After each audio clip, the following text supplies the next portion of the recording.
Hey guys, welcome back to my channel. After over a week of it coming out, I finally got a chance to watch Guardians of the Galaxy Volume 3. So this is going to be my mostly spoiler-free review of the movie. Hey everyone, if you're new here, my name is Arjun. I'm a huge movie fan, I'm a huge MCU fan. I love the MCU, love the Avengers, and the MCU is one of my favorite franchises of all time. So this was a movie I was really excited for, regardless of it being Guardians of the Galaxy. Every MCU movie I go into hoping it would be really good.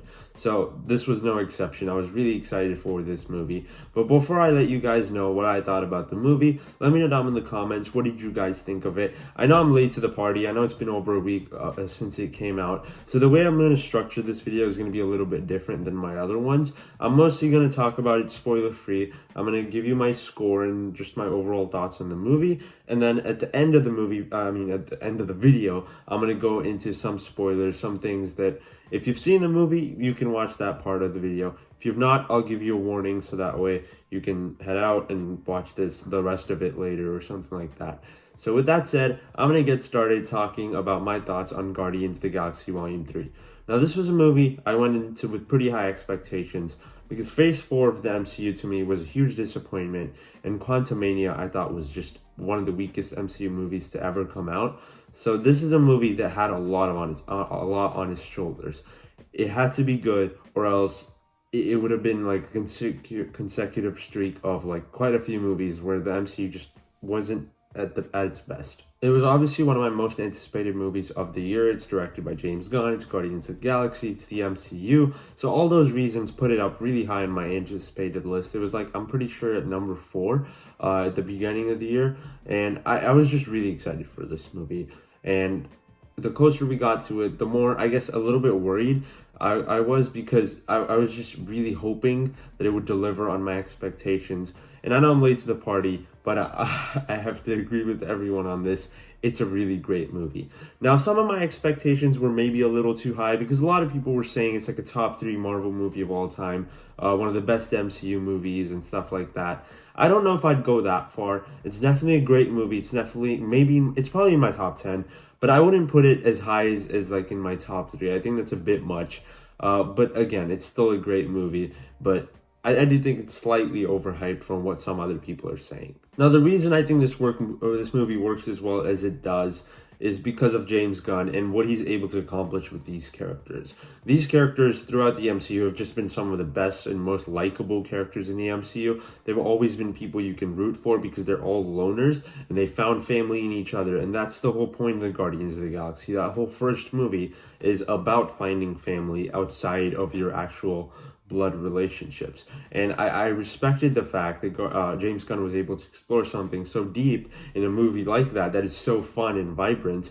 It has themes that are actually really layered, and that's what has kept this franchise going for me. And that's the reason I think the Guardians of the Galaxy are my favorite team in the MCU, or just my favorite superhero team in general. And maybe that's a little bit of an unpopular opinion, because if you look at something like Guardians of the Galaxy, they're not like the biggest team. Obviously, like they don't have the biggest movies. That's obviously the Avengers. If you look at the movies, the Avengers movies have been doing great. And I do think it's a better franchise overall. Like, I think the movies themselves are better than the Guardians movies. But as a team, I think I prefer the Guardians because they've always had this sense of family. Like, they all care about each other. Every single one of them cares about every single one of the other ones. With the Avengers, I don't know if I get that feeling, because Captain America cares about Iron Man. He cares about Black Widow. The rest of them, a little bit, sure, but not as much as like the Guardians care about every single one of the other ones.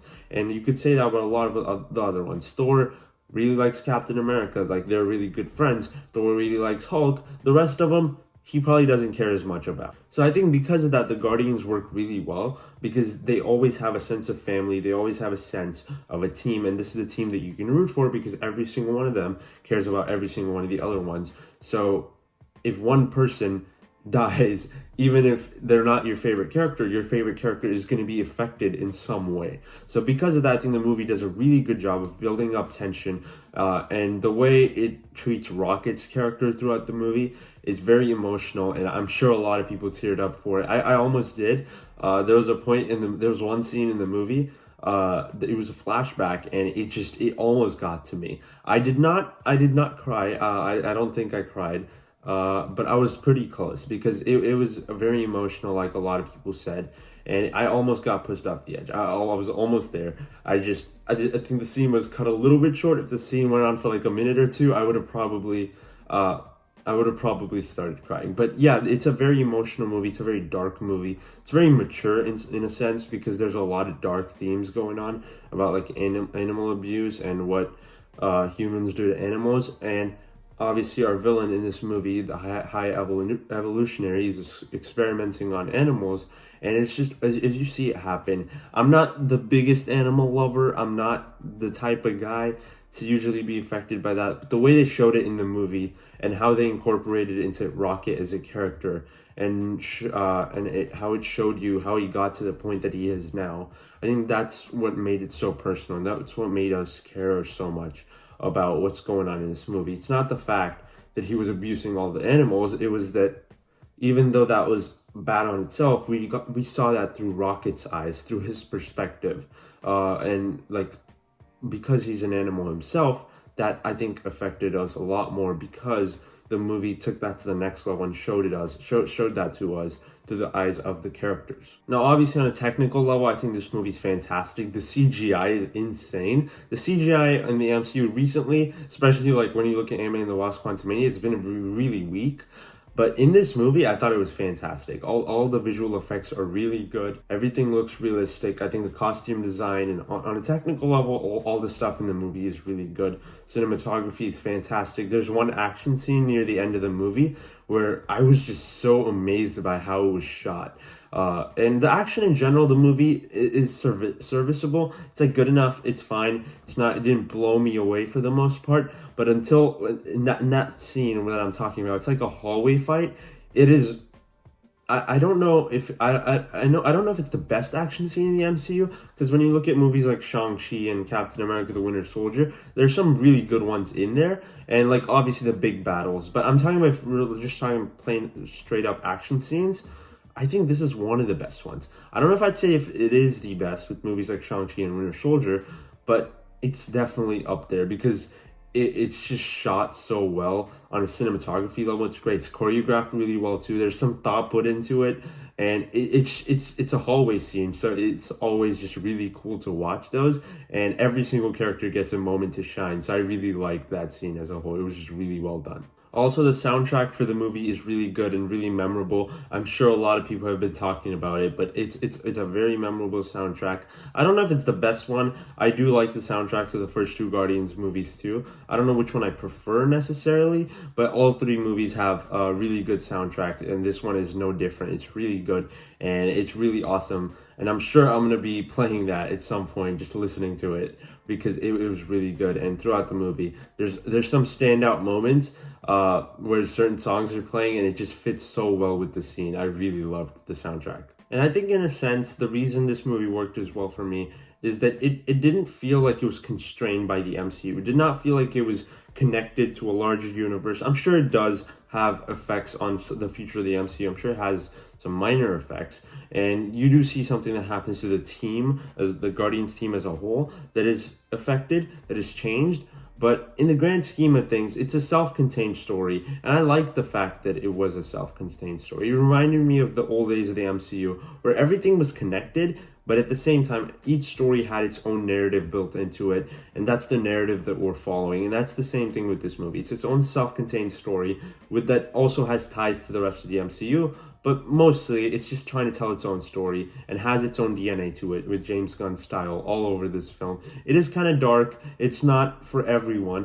But I'm sure some kids can handle it. I saw it with my sister. She's only 6 years old, and she seemed to have a really good time with most of the movie. There were a couple of moments where she felt a little afraid, but honestly, for the most part, she was really enjoying it. And I'm sure most people enjoyed it. And some kids are definitely going to be affected a lot. My sister was fine, but I think most people should be able to handle most of the stuff in this movie, although it is one of the more mature and darker MCU movies. Now, I do have one minor issue with the movie. It's not the biggest deal, but the way the movie's structured, it's kind of odd because there's scenes where it cuts to a flashback of what's going on with Rocket, and then immediately it's followed up by the present where something funny is happening. And there's a lot of moments like that in James Gunn's movies that I'm not a fan of, because I like darker scenes, and in especially I noticed this in Guardians 2, because in the first Guardians he's mostly able to balance the humor and the dark stuff really well. In Guardians 2, I think he leaned a little bit too much into the humor, and some of the humor just felt really I think ill-conceived, because it felt like something really bad, and they're making jokes about like some weird things, and I wasn't a fan of that. And in this movie, I don't think it was as bad as it was in Guardians 2. But here, it's just that there's scenes where something really serious happens and it's immediately followed up by a joke. And that kind of stuff just sometimes annoys me, because I want to live in that moment of weakness or a moment of darkness or a sad scene. I don't want that to get undercut by a joke. I understand having jokes throughout the movie, and I think for the most part the movie does a good job, but I don't think it's as good as balancing the humor and the serious stuff as the first movie was. And I guess maybe that's just because the first movie had an easier job, because we didn't really have as much darker stuff going on in that movie as we do in here. So I understand that it's kind of a hard task, but I do think James Gunn did mostly a good job, especially compared to what he did in Guardians 2. I think he did a good job with the humor, but I just think if there were less of those moments where it felt like a serious moment was immediately followed up by a joke, I wish we had a little bit less of those.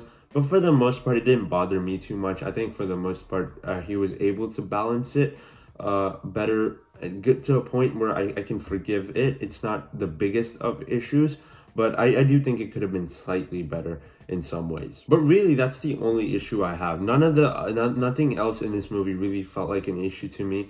I like most of the characters. I do think Gamora at some points in the movie just felt very insufferable, because it's a different version of Gamora, but at the same time, I think even past Gamora in the first Guardians of the Galaxy movie wasn't as annoying as she was in this movie. But it's, again, that's not a big deal. It's just a minor issue that kind of holds this back from being like in my top 5 MCU movies or something. But really, it's a great film. I'm just glad that we got another MCU movie that's this great, because I've been missing that from the MCU. I also noticed a lot of people talking about Adam Warlock being just a bad character. I don't really think so. I think he's fine for what he is. He's definitely a little underwhelming to what the Guardians of the Galaxy 2 post-credit scene built up, but it's not a big deal. He's not one of the most important characters in the movie. I'm sure we're going to see him again, and he's probably going to be better and more mature by then. But as of right now, what they did with him, I think, is fine. I don't hate it. I don't really dislike it, but I don't necessarily love it either. He's not one of the most important characters in the movie, so it doesn't really matter to me how they treat him. As long as he didn't annoy the crap out of me, I don't really care, because he's not the most important character in the movie. That's like Rocket and Peter. Those are more important. And as long as they did the main characters justice, I don't really care what they did. Some side character that showed up for like a few minutes in the movie. Also, at the theater I went to, they gave me this really cool Guardians of the Galaxy cup. And I thought it's really awesome. Just wanted to show it off. So for my score, I'm going to give Guardians of the Galaxy Volume 3 a 91%. I really enjoyed this movie. I had a really, really good time. I cannot believe that I cannot believe that we've finally gotten a Guardians of the Galaxy movie that kind of feels like the Avengers Endgame of the franchise. And Avengers Endgame is a really good conclusion to the Avengers story, but I like the way this movie kind of concluded the Guardians story, but also left some doors open. And I just think it was really fantastic in that sense. There's some things that bothered me, but for the most part, it's a really well-made film. James Gunn did a great job with it, and I'm really glad that he's the one running DC now, because after this movie, I have a lot more trust in him. But that said, I'm going to go into a couple of minor spoilers, so if you've not seen the movie, do not watch the rest of this video. So the scene I was referring to, where I was talking about the scene that I almost started crying in, is a scene where he was talking to all of his friends in they were in a cage, and they were talking to each other, and they were talking about what they want to do and what they want to name themselves once they go out into the real world. I think that whole scene was really good, and he says he wants to be named Rocket. That just made me really happy, and it was more of a tears of joy kind of moment than I was a sad moment. because I was happy during that scene. It genuinely just felt really happy to see something so dark happening, but he still made friends. He still made friends in this moment. Rocket made friends, and he's talking to them, and like that they all want to be together. And the whole scene where they all three of them were killed, that was so just dark for me. I couldn't deal with how dark that was. And it's not like, it's not that like I started crying in that scene. It was the scene where they're talking about their names, but that scene just it was really surprising to me that happened in an MCU film. When I saw that happen, I just lost it. I was like, that's crazy that an MCU movie did that. And it was just really impressive to me that James Gunn went as dark as it did and Marvel let it happen because they knew it was best for the story. I also really like the scene where Rocket goes to the place with the raccoons and sees all of them, and then he realizes that he actually is a raccoon. I thought that was such a like, it felt weird at first, but when I saw it and he was like, he calls himself Rocket Raccoon, the name's Rocket Raccoon, that was so satisfying. Like, I don't know if there's a line in the MCU that was more satisfying than that, other than maybe like Avengers Assemble and I Am Iron Man and Avengers Endgame. Those are obviously like top tier comic book movie moments. But other than those two, I can't think of another time where I was just like so hyped up in a theater when an MCU character said a line like that. It was just really exciting. And I really like the fact that he just accepted the fact that he's a raccoon once he saw proof of it, instead of trying to fight against it. I thought that was really cool. And on a character level, it just kind of got everything full circle from the first movie, where he's always just complaining about how he's not a raccoon, and he realizes that he is. And I thought it was really good. I also think the way the movie ended was really good, with like all them helping all of them escape into nowhere, and all of them survive, all the kids, all the animals that they've been experimenting on. I just found that to be a really satisfying conclusion to the story, and I really appreciated the fact that even though the movie was dark, in a sense, it ended on an optimistic note. Now, I do find it kind of odd that no one in the movie died, because the trailers were really building up that it's going to be a very dark, emotional movie with like someone dying or something like that. Like Rocket dying obviously was the biggest theory going around. I do find it kind of disappointing that no one died, but at the same time, it's fine. It doesn't matter to me that no one died. It's still a good conclusion to the franchise, seeing some of the characters go the places that they went. Obviously, Gamora joining the Ravagers, Peter going to his grandfather, and I'm sure at some point we're going to see them again. But I like the fact that they left it off on a happy note and no one actually died. I thought that was really nice, and I appreciated the fact that that James Gunn took risks in this movie instead of just going just the generic MCU route. I like that, and I enjoyed it a lot. But I do think killing someone off could have been interesting, because the trailers really led that up, and I was really expecting someone to die, one of the main characters, but no one did. So that was kind of weird, but for the most part, it didn't matter to me. It was just a minor weird thing that popped into my head while talking about the movie. So yeah, guys, those are my thoughts on this movie. If you enjoyed this review, be sure to hit the like button. Follow me on my other social media. I'll leave that in the description below. Subscribe to my channel for more videos like this. I'll see you in the next one. Bye.